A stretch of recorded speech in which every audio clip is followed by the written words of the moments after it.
ഇന്നത്തെ ചിന്താവിഷയം ഇമ്മാനുവേൽ, ദൈവം നമ്മോട് കൂടെ എന്നാണ് ഇതിനർത്ഥം.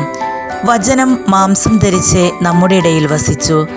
നാം വിളിച്ചപേക്ഷിക്കുമ്പോഴൊക്കെ നമ്മുടെ ദൈവമായ കർത്താവ് നമുക്ക് സമീപസ്ഥനായിരിക്കുന്നത് പോലെ ദൈവം ഇത്ര അടുത്തുള്ള വേറെ ഏത് ശ്രേഷ്ഠ ജനതയാണ് ഉള്ളത്?